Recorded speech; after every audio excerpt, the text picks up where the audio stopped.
रससागरं शुचितरं गणरत्नमहाधरं भविकवङ्कजबोधदिवाकरं प्रतिदिनं प्रणमामि दिनेश्वरं प्रतिदिनं प्रणमामि दिनेश्वरं। किए जा वीर का सुमरन अगर मुक्ति को पाना है, किए जा वीर का सुमरन अगर मुक्ति को पाना है। अरे बाबा ये वो घर है जो एक दिन छोड़ जाना है। अरे बाबा ये वो घर है जो एक दिन छोड़ जाना है। लगा कर प्रीत विषयों से जन्म विरथा गमाता है। लगा कर प्रीत विषयों से जन्म विरथा गमाता है। मिला अनमोल जो हीरा वो फिर नहीं हाथ आना है।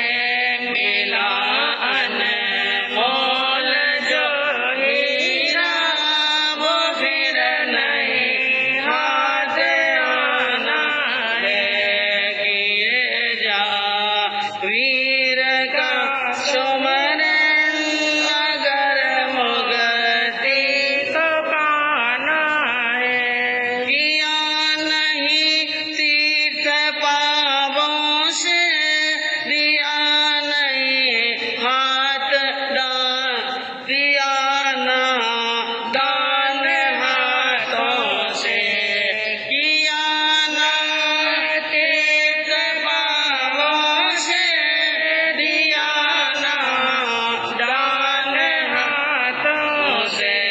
न जीव से किया प्रभु सुमरन, कहाँ तेरा ठिकाना है। न जीव से किया प्रभु सुमरन, कहाँ तेरा ठिकाना है। किए जा वीर का सुमरन अगर मुक्ति को पाना है। किए जा वीर का सुमिरन अगर मुक्ति को पाना है। सर्वज्ञ सर्वदर्शी चरम तीर्थंकर अहिंसा के अवतार विश्व वंदनीय शासनपति श्रवण भगवान वर्तमान महावीर के पावन चरणों में कोटि कोटि वंदन। हृदय की अनंत अनंत आस्था के केंद्र, संयम धन के दाता, संसार सागर से तिरने का सन्मार्ग बताने वाले पूज्य गुरु भगवान श्रवण सूर्य दिव्य विभूति 1008 श्री मुरदर केसरी मिश्री मल जी महाराज साहब के पावन चरणों में कोटि कोटि वंदन। अहिंसा दिवाकर लोकमान्य संत शेरे राजस्थान वरिष्ठ प्रवर्तक पूज्य गुरुदेव श्री रूपचंद जी महाराज साहब के पावन चरणों में कोटि कोटि वंदन। मरुधरा भूषण संत शिरोमणि पूज्य गुरुदेव प्रवर्तक श्री सुकन मुनि जी महाराज साहब के पावन चरणों में कोटि कोटि वंदन। साधना की प्रतिमूर्ति सद्गुणों की उपासिका सरल मना शांत दांत गंभीरा गुरुवरिया महासती श्री सज्जन कंवर जी महाराज साहब के पावन चरणों में कोटि कोटि वंदन। धर्म प्रेमी बंधुओं, शीलवती माताओं बहनों, सूत्र कृतांत सूत्र के अंदर सर्वज्ञ भगवान महावीर ने अपनी अमृतमय वाणी में कल्याण का मंगल का सद उपदेश देते हुए एक सूत्र फरमाया, मोह जंती नरा असंबुद्धा। भगवान ने उपदेश दिया कि एक मनुष्य जब इंद्रियों का दास बन जाता है, इंद्रियों का दास बन जाता है और वह अपनी इंद्रियों को बस में नहीं कर सकता है, इंद्रियों के भोगों उपभोगों में तल्लीन हो जाता है, उस मनुष्य को हित का उपदेश दे, उन मनुष्य को जीवन के कल्याण का उपदेश दे, तो वो उपदेश सुनकर उन उपदेश के अंदर से मेरी आत्मा का हित क्या है, अहित क्या है, इसका निर्णय करने में मोह मुग्ध हो जाता है। किसमें मुग्ध हो जाता है? कई बार ये स्थिति शायद आपके साथ में हुई होगी। कई बार वैराग आ गया, घर के झगड़े से या क्लेश से या किसी प्रकार के विघटन से या परिवार के अंदर कोई अपमानजनक स्थिति हुई या कोई मार्गदर्शन नहीं मिला, चारों तरह से कई प्रकार ऐसे घेरे में आ जाते हैं, तो विचार आता है क्या पड़ा है संसार में, सबको छोड़कर सबको छाड़कर, क्या घर क्या परिवार क्या धन क्या दौलत क्या ये शरीर है, कुछ भी नहीं है, जंगल में चला जाऊं, भगवान का क्या लूं ना, या छोड़ दूं घर बार को। जब घर वाले मेरा मान सम्मान ही नहीं करते हैं, मेरे कार्य की कोई इज्जत ही नहीं करते हैं, मुझे कोई मानते नहीं है, मेरी बात सुनने के लिए तैयार नहीं है और मेरा यहाँ पर कोई अस्तित्व ही नहीं है, ऐसा विचार आता है तो घर छोड़ने की क्या होती है? हाँ, किसी अच्छे संतों के पास में चला जाऊं और वहाँ पर यानी दीक्षा ले लूं, मैं भगवान के नाम का स्मरण करूं और मेरी आत्मा का कल्याण करूं, ये बेटे ये धन ये पत्नी कोई साथ चलने वाली। आ गया वैराग, वैराग आ गया, एक बार तो वैराग आ गया, लेकिन जब यह बात सोचने की अलग थी, जब करने की हो कि अब वैराग आया, अब मैं निपटारा करके घर से निकलूं, तो कई समस्याएं आपके सामने। अभी तक जहां जहां मैंने पैसे फंसाए हैं वो पैसे नहीं आए, और ये जो मेरी पत्नी है और ये मेरे ऊपर विश्वास करके आई हैं और मैंने 7 फेरे लेते समय कई प्रकार की इनको यानी जबानें दी हैं, वचन दिए हैं, मैं निकल जाऊंगा तो मेरा बेटा मेरी नहीं सुन रहा है, मेरी पुत्र वधू मेरी नहीं सुन रही है, मेरे निकलने के बाद में मेरी पत्नी का क्या होगा? ये मोह आ गया। ये क्या आ गया? मोह। मैं चला जाऊंगा तो इनका तो कोई पूछने वाला न, सुख दुख की बात किसको करेगी? ये बात आती है, लेकिन ये बात नहीं आती है आज तो मैं जिंदा हूँ न कल मेरा सांस निकल गया तो ये क्या करे? दुनिया तो जाए, दुनिया के अंदर हम चले जाते हैं, हमारा अस्तित्व चला जाता है, लेकिन कोई दुनिया खत्म थोड़ी होती है। क्या दुनिया खत्म हो जाती है? लेकिन जिस समय छोड़ने का त्याग करने का पक्का निर्णय हो और वो स्थिति सामने हो तो मोह आड़े आता है। क्या आड़े आता है? मोह याद है। क्या होगा अगर जवानी में वैराग आ गया तो बेटा अभी तक छोटा है, नादान है, अभी होशियार हुआ नहीं, इसलिए बेटे के प्रति मोह, पत्नी के प्रति मोह, कमाए हुए इतने सारे धन को ये बर्बाद नहीं कर ले, वो मोह। तो यहाँ पर बताया मोह जंती नरा असंबुद्धा। त्याग के समय में, हित के आत्मा के हित के समय में मनुष्य मूड बन जाता है, मोह मुक्त हो जाता है। और यही बात सुन रहे उत्तरायण सूत्र के माध्यम से कि मोह में मूड बना हुआ है ब्रह्मदत्त चक्रवर्ती, और मोह का निवारण करने वाले, मोह से दूर हटे, राग द्वेष से दूर हटने वाली आत्मा चित्त मुनि बार बार उपदेश दे रहे हैं, लेकिन उपदेश सुन करके भी मोहग्रस्त हो रहा है। ब्रह्मतत्व क्या हो रहा है? मोहग्रस्त। तो बंधुओं, इस दुनिया के अंदर ये विषय और जो विकार हैं उसके लिए उपदेश प्रसाद ग्रंथ के अंदर एक उपदेश दिया, उपभुक्तम विषम हंति विषया स्मरणात् अपीच्छ। ये एक तो है विष और एक है विष। एक तो है विष न एक है विष। सबसे खतरनाक कौन है? विष है कि विषय? विषय।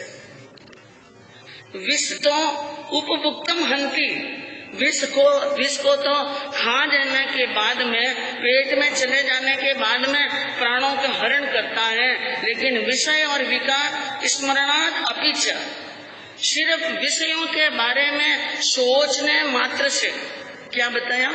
सोचने मात्र से ही आत्मा अधोगति के अंदर जा सकती है, जाती है और कई बार गई है। इसका बढ़िया दृष्टांत और बढ़िया उदाहरण देखना तो महाभारत देख लो। महाभारत के अंदर एक जगह प्रसंग आता है, प्रातः काल सुबह का समय था और द्रौपदी भ्रमण करने के लिए निकली। जैसे आप वॉकिंग में जाते हैं ना, वॉकिंग करते हैं ना, कई नदी के किनारे, समुद्र के किनारे, जहाँ पर खुला खुला वातावरण हो, जहाँ प्राकृतिक सौंदर्य हो, वहाँ पर क्या करते हैं? वॉकिंग। तो द्रौपदी वॉकिंग करने के हवाखोरी के लिए निकली और नदी के किनारे किनारे जा रही थी और नदी के बीचों बीच में सूर्य पुत्र कर्ण भगवान सूर्य की उपासना कर रहे थे। सूर्य पुत्र कर्ण को क्या कहते हैं? सूर्य पुत्र। और वो सूर्य की उपासना, स्नान करके अपनी अंजलि के अंदर पानी भर करके और अपने हाथों से भगवान सूर्य को अर्घ्य चढ़ा रहे थे। अपने हाथों से सूर्य को क्या चढ़ा रहे थे? अर्घ्य चढ़ा रहे थे। आंखें बंद थी और शरीर के ऊपर यानी एक धोती पहने हुई थी और बाकी शरीर उगड़ा था। द्रौपदी की दृष्टि पड़ी कर्ण के शरीर पर कि कर्ण क्या कर रहा है? भगवान सूर्य को अर्घ्य चढ़ा रहा है। उनके यानी स्वस्थ और गठित शरीर, सुंदर आकर्षक सौंदर्य युक्त शरीर जो कामदेव को भी लज्जित करे, ऐसी सुंदरता देखकर द्रौपदी के मन में विचार आया, अगर ये पांडवों के साथ में होते तो मेरे पति होते। क्या विचार आया? यह पांडवों के साथ में होते हैं तो मेरे क्या होते? पति होते हैं और मुझे इनकी पत्नी होने का सौभाग्य प्राप्त होता। यह विचार आया द्रौपदी के मन के अंदर और द्रौपदी वॉकिंग कर रही थी, चल रही थी, आगे चली गई और इस दृश्य को देखकर कुछ क्षण के लिए विचार आया और विचार दिमाग से निकल गए।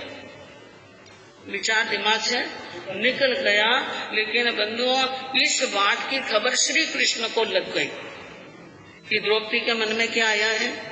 विकार आ गया है। कर्ण को देखकर मन में विकार आया है और यह विकार, यह थोड़ा सा विकार भी उनके सतीत्व को कलंकित करता है।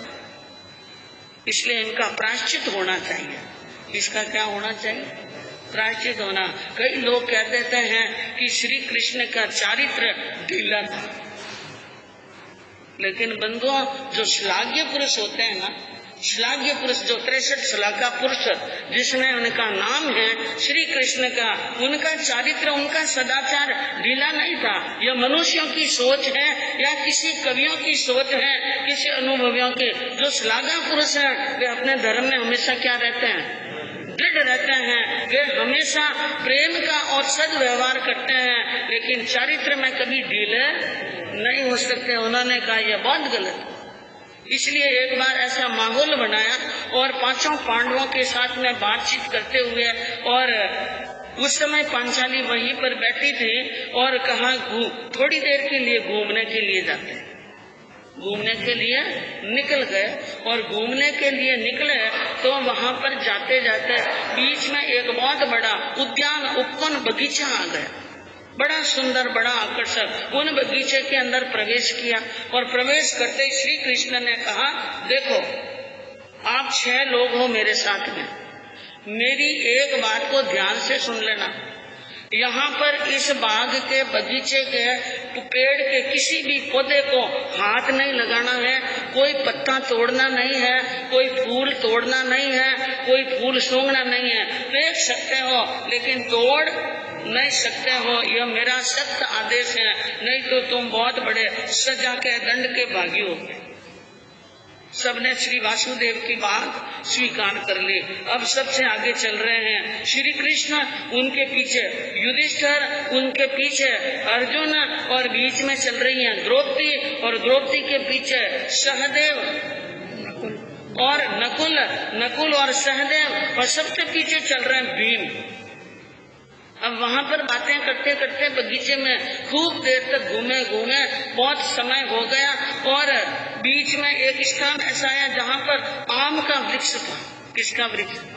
आम का वृक्ष। और आम के वृक्ष के ऊपर बड़े बड़े केसरिया आम लटक रहे थे, बड़ी जोरदार खुशबू आ रही थी, और सब फलों का राजा है आम। आम ऐसा फल है कि दुनिया के सभी तरह के लोगों को, सभी एज के लोगों को आम प्रिय है, बच्चा हो चाहे वृद्ध हो। आम को देखकर भीम के मुंह में क्या आ गया? पानी आ गया। कितनी देर तक मन कंट्रोल में रखा, लेकिन मन कंट्रोल हुआ नहीं। देखा श्री कृष्ण आगे हैं और भाई सब आगे चल रहे हैं, द्रौपदी आगे चल रही है, चारों भाई द्रौपदी श्री कृष्ण सबसे आगे बहुत दूर निकल गए। अब तो आंखों से दिखाई भी नहीं दे रहे हैं। मौका देखकर आम का यानी फल तोड़ा, और तोड़ करके मुंह की तरफ लेकर गए, सामने देखे श्री कृष्ण खड़े, और कृष्ण को गुस्सा आया। उन्होंने अपनी त्रिवली चढ़ाई और कहा तुम्हें ध्यान नहीं है, तूने मेरी आज्ञा का उल्लंघन किया है, बहुत बड़ा अपराध किया। अब वो थोड़ा डरा भीम, और हाथ जोड़कर कहने लगा वासुदेव मेरे से गलती हो कि गलती हुई तो गलती को सुधारो। गलती को क्या करो?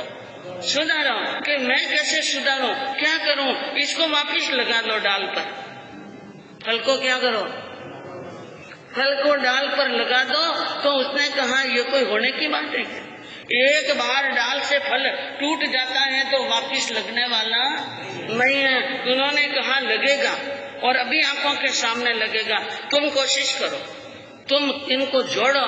उसने कहा कैसे जोड़ सकता हूँ? कि तुम प्रार्थना करो भगवान से, अगर मैंने जीवन में कोई गलती नहीं की हो तो हे फल तुम इस डाल के लग जाओ। भीम ने कहा मैंने तो अभी गलती की है, आपके सामने आपकी आज्ञा का उल्लंघन किया है, तो मेरी प्रार्थना से तो फल जुड़ने वाला।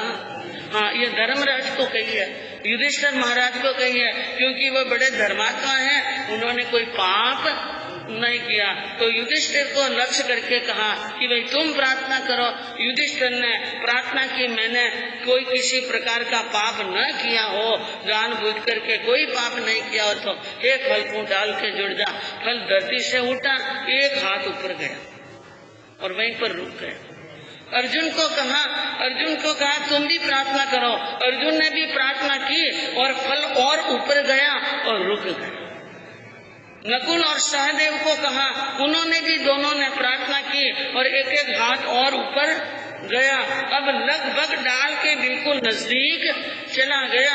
और द्रौपदी को कहा तुम भी प्रार्थना करो कि फल जुड़ जाए। तो द्रौपदी ने भी प्रार्थना की, हे भगवान मैंने 5 पांडवों के अलावा और किसी के साथ में कोई भोग कोई काम नहीं किया हो तो यह फल जुड़ जाए डाल के। लेकिन जुड़ने की बजाय धरती पर पड़ गया। वापिस क्या पड़ गया? धरती के ऊपर पड़ गया। द्रौपदी ने देखा इतना ऊपर उठा हुआ फल क्या पड़ गया है, नीचे पड़ गया है। इसका मतलब मेरा सतीत्व बराबर नहीं है, मेरा ब्रह्मचर्य बराबर नहीं है, या मेरा सदाचार बराबर नहीं है। ये तो बहुत बड़ी कलंकी क्या हुई, बात हुई। और ये सोचकर जहाँ उनके 5 पति सामने खड़े हैं, जहाँ महाराज वासुदेव श्री कृष्ण सामने खड़े, उनके सामने ये फल नीचे गिर गया तो वो बहुत घबराई और पसीना होने लगा। श्री कृष्ण ने कहा घबराओ मत। कभी किसी प्रकार का कोई छोटा मोटा मन में विचार आ गया हो तो सोच लो, गैर ठंडे दिमाग से सोचो। द्रौपदी ने बहुत सोचा, याद नहीं आया। और उन्होंने कहा कि हे गोपाल मुझे तो याद नहीं आ रहा है, आपको स्मरण हो तो। कि मुझे क्या स्मरण, याद करो नदी के किनारे जाते जाते कोई विचार तो नहीं आया। अब नदी के किनारे का नाम लिया, हम किसी चीज को याद करते हैं तो वो दृश्य हमारे सामने आता है। चाहे आप शत्रुंजय गए, गिरनार जी गए और बात किसी ने कही गिरनार जी की, तो आपकी आंखों के सामने क्या आता है? गिरनार। उसके सामने नदी का किनारा और बीच नदी के अंदर खड़े कर्ण को अर्घ चढ़ाते हुए देखा, दृश्य आया और वो विचार आया, वो भी विचार के समझ में आ गया। इसका मतलब मेरे मन में वो इतना सा थोड़ा सा विचार आया, उसका इतना बड़ा कटु और दुष्परिणाम कि फल क्या गिर गया, नीचे गिर गया। इसलिए अपने उन दुखद परिणामों को, विकारों को याद कर रोने लगी और आंखों में से क्या आने लगे? आंसू। और इतने आंसू आए, इतने आंसू आए कि वो जो विकार था, पश्चाताप के आंसू आते ना, तो पाप क्या हो जाते हैं? धुल जाते हैं। इतने आंसू आए कि और इतना धिकार दिया, इतना पश्चाताप हुआ कि फल कब जमीन से उठा न कब डाल के लगा, कोई पता ही नहीं चला। श्री कृष्ण ने कहा, द्रौपदी शांत हो जाओ और रो मत। देखो तुम तो बहुत पाक हो, पवित्र हो, फल तो डाल के लग गया है। बंधुओं कहते हैं कि इस प्रकार जीवन के अंदर एक छोटा सा किया हुआ पाप मनुष्य को नीचे ले जा सकता है। और उत्तराध्ययन सूत्र इस बात का साक्षी है, नवमा अध्याय में, कि सल्लम कामा विषम कामा कामा आशी विश्वमा कामे पथ्यमाणा अकामा जंती दुग्गई। काम शल्य के समान है, विष के समान है और आशीर विष के समान है, भयंकर और काम दुर्गति में ले जाने वाले हैं। काम भोगों का सेवन करने के बाद में क्या परिणाम होगा उनको तो छोड़ो।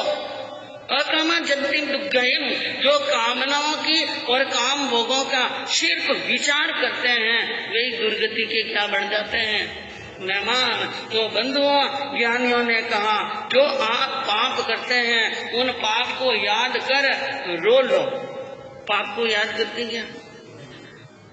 हाँ, अपने पापों पर पछता कर जब भी तो रो देगा, अपने पापों पर पछता कर जब भी तो रो देगा, तेरा एक एक आंसू तेरे पापों को धो देगा, तेरा एक एक आंसू तेरे पापों को धो देगा। वीर प्रभु के दर्शन होंगे, वीर प्रभु के दर्शन होंगे, आएगा आराम क्यों नहीं आएंगे भगवान, क्यों नहीं आएंगे भगवान। आंखों में हो आंसू और होठों पे हो नाम, क्यों नहीं आएंगे भगवान, क्यों नहीं आएंगे भगवान। जब सच्चे दिल से अपने पाप को याद कर अपनी आंखों में आंसू आते हैं, पश्चाताप आता है और धिक्कार देते हैं, तो हमारे पाप क्या हो जाते हैं? दूर हो जाते हैं। लेकिन कई बार ऐसा होता है, पाप के किए हुए और पाप की कमाई चली जाती है तो आंसू आते हैं, लेकिन पाप के लिए आंसू आने वाले नहीं है। आपके सामने वर्णन चल रहा है पवन जी और अंजना सती का, और पवन जी ने अपने मित्र को सारी बात कही और वहां पर पहुंच गए अंजना सती के द्वार पर, और वहां जाकर के वहां और परीक्षा लेने के लिए पवन जी ने कहा कि मैं यहाँ पर खड़ा हूँ और दरवाजा खोलो, किवाड़ी खोलो। कई दिनों से लगन लगी थी, एक तारी लगी हुई थी, मैं दिन रात तरस रहा था, लेकिन आज मौका अच्छा मिल गया है। अरे छोड़ पवन री आषाढ़ी, छोड़ प्यारी ये, छोड़ प्यारी ये, तुम जा मेरी नार, छोड़ प्यारी ये, जोर जवानी ना मिले, सुन प्यारी ये, सुन प्यारी ये, कर ले मोहब्बत सार, सुन प्यारी। एक ही बात कितने समय से इस अनुकूल समय का इंतजार कर रहा था। आज पवन जी चले गए हैं, इसलिए मैं आया हूँ, याचना कर रहा हूँ, तू मेरी पत्नी बन जा। पवन की आशा छोड़ दे। 13 साल में पवन आया नहीं और जिंदगी में आने वाला नहीं है, और समय जा रहा है, जवानी ढल रही है। मान ले मेरी बात और प्रेम की बात करते हैं। ये बात सुन अंजना और बसंतमाला के रोंगटे खड़े। पहली बात तो पवन जी राह छोड़कर गए हैं और एक ही दिन में मौका मिल गया इन दुष्ट को। सती अंजना और सखी सुनिया अपूर्व बोली उत्तर में सखी सुन रे फूटा ढोल। दोनों ने बात सुनी। अंजना ने कहा हो न हो कोई न कोई दुष्ट यहाँ पर आ गया है, इसलिए अब क्या करना कि करना क्या है, उनको जवाब देंगे अच्छी तरह से। इसलिए अब वो सखी बोल रही हैं, अंजना की सखी बसंतमाला, हारे कलम पट के तुम मार्ग भूलियो, हारे कलम पट हारो आ गयो काल रे, पापी मारा पिया परदेश में, हारे कलम पट काढ़ू थारे जीवड़ी, हारे कलम पट चिराऊ थारी खाल रे, पापी मारा पियो परदेश में। अंजना ने बसंतमाला को साथ में लेकर एक ही बात कही, तू लंपट है, तू विषयों में फंसा हुआ है और तू मार्ग भूल गया। तुम्हें कहीं दूसरी जगह जाना होगा, लेकिन तुम गलत स्थान पर आ गए हो। या फिर यूं समझ लो कि तुम्हारा काल आ गया, तेरी मौत आई हुई है।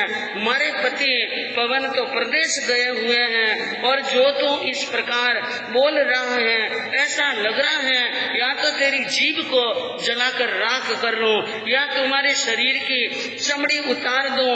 और मैं ऐसी नहीं कामनी, मैं ऐसी नहीं हूँ कि तुम्हारी बात में आ जाऊं और मेरे सामने इंद्र चंद्र नरेंद्र चक्रवर्ती भी आ जाए तो मैं उनको भी चाहने वाली नहीं हूँ। सती सील में झिल रही और लकली पवन कुमार, प्रेम लाय पुनरपि बोले और बोलिया पवन कुमार।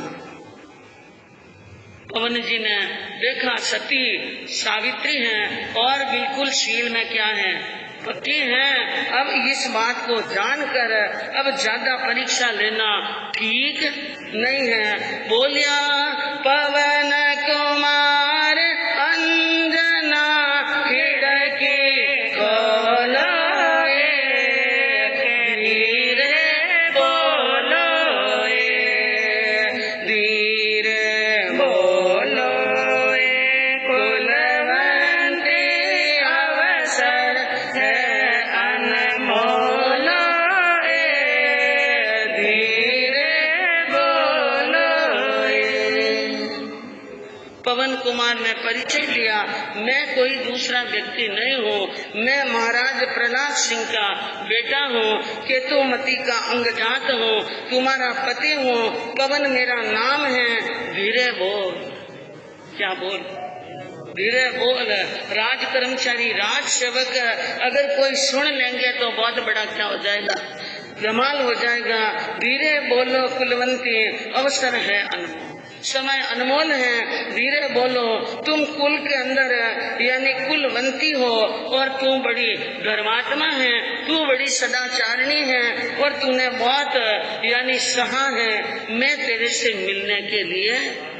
और तू सतवंती, तू लजवंती, तू तो धर्म निभायो, मैं अपराधी थारो मिलवा खातिर आयो,